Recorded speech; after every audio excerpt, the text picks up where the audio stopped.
Ready. Hello बच्चों, आज हम क्लास 10th का फिजिक्स, केमिस्ट्री, बायो यानी कि साइंस का पेपर सॉल्व करने वाले हैं। ठीक है, ये फिजिक्स के न्यूमेरिकल हैं, न्यूमेरिकल भी हैं, इसमें ऑब्जेक्टिव क्वेश्चन है वैसे तो ये, इन्हें सॉल्व करते हैं। पहला प्रश्न है बहुविकल्पीय प्रश्न, कह रहा है किसी बिंब का अवतल दर्पण द्वारा बना प्रतिबिंब आभासी सीधा तथा बिंब से बड़ा, आभासी सीधा तथा बिंब से बड़ा पाया गया।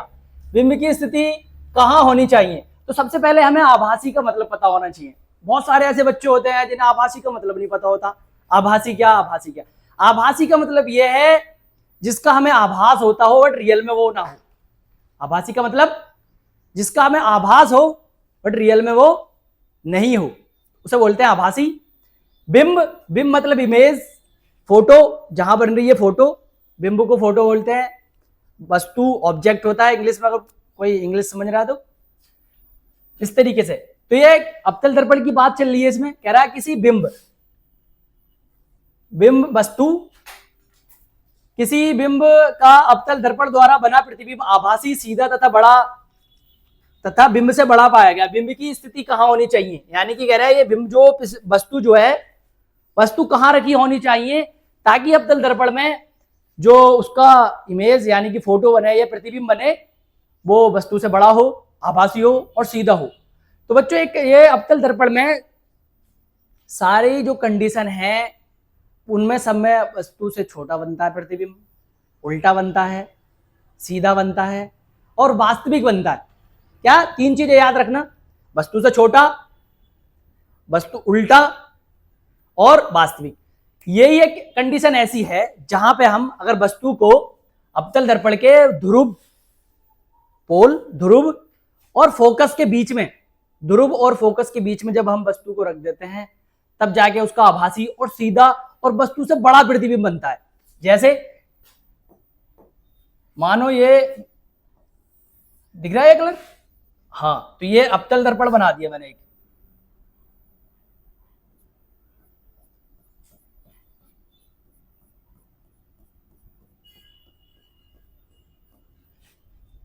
ये अवतल दर्पण, ये इसका मुख्य अक्ष, ये फोकस, ये वक्रता केंद्र, सही, ये पोल यानी कि ध्रुव, पी से लिख दिया। अब सिर्फ यही कंडीशन एक ऐसी है जहां पे हम वस्तु को अगर यहां पे रख दी हमने, वस्तु ध्रुव और फोकस के बीच में, ये वस्तु ये भी मान लो, तब इसका जो प्रतिबिंब बनेगा वो दर्पण के पीछे, इसे और बढ़ा लेते हैं,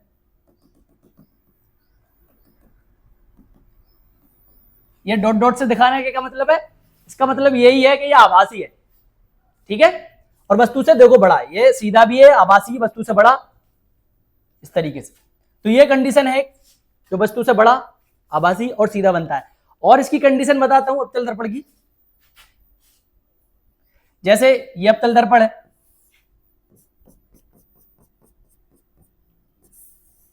वस्तु अनंत पर रखी है, अगर वस्तु अनंत पर रखी है,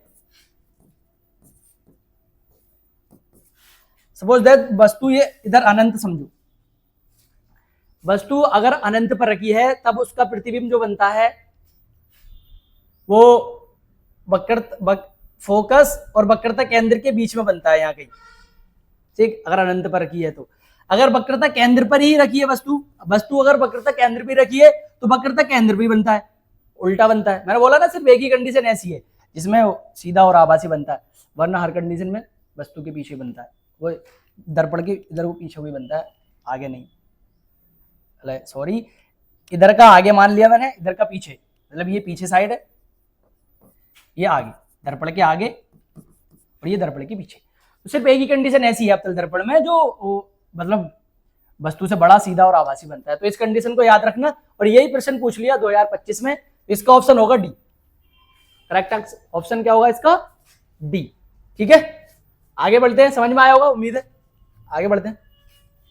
कह रहा है किसी गोलीय दर्पण तथा किसी पतले गोलीय लेंस, किसी गोलीय दर्पण तथा किसी पतले गोलीय लेंस दोनों की फोकस दूरियां -15 सेंटीमीटर है, दर्पण तथा लेंस संभव है। देखो अवतल दर्पण की भी फोकस दूरी ऋणात्मक होती है। अब तक बड़ा कर देते हैं इसे, सही, अब दिख रहा होगा।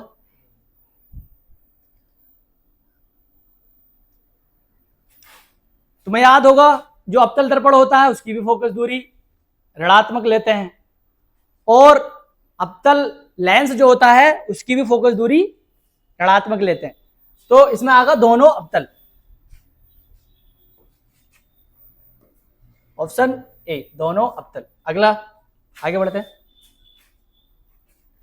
मानव नेत्र जिस भाग पर किसी वस्तु का प्रतिबिंब बनाते हैं, हमारा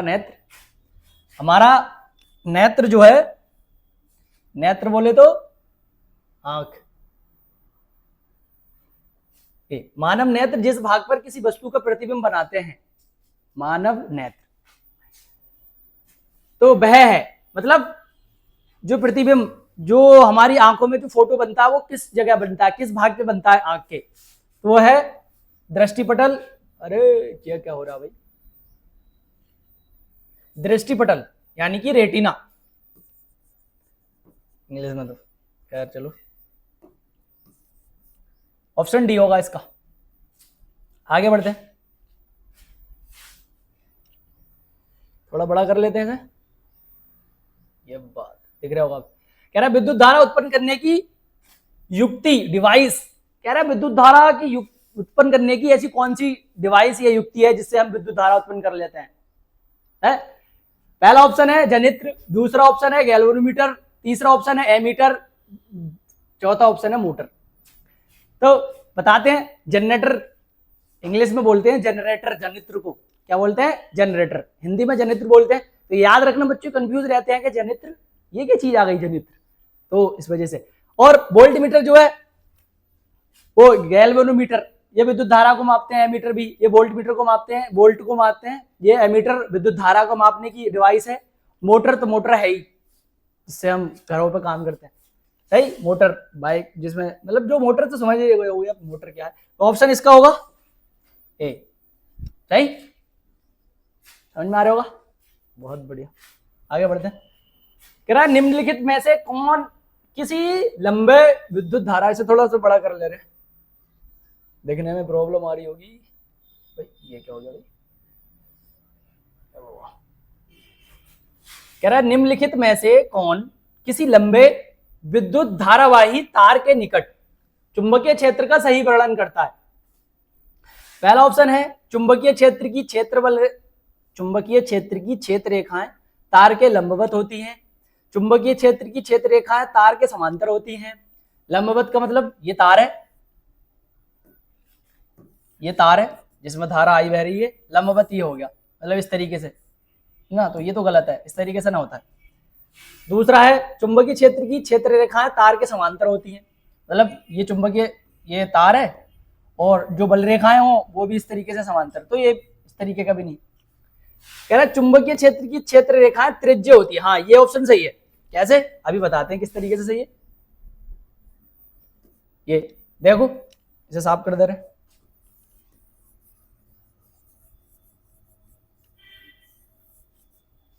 जैसे ये एक कोई तार है, धारावाही तार जिसमें धारा बह रही है, आई करंट बह रहा है इसमें, दिख रहा है, ये कोई विद्युत धारावाही तार है जिसमें करंट बह रहा है।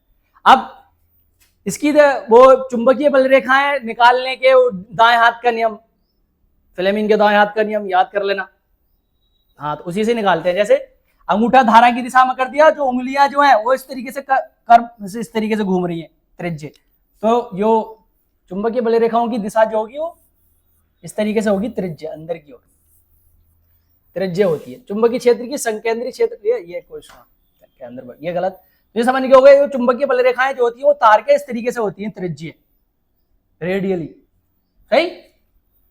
आगे बढ़ते हैं, देखते हैं, चलो ऑब्जेक्टिव यहीं खत्म हुआ आपके।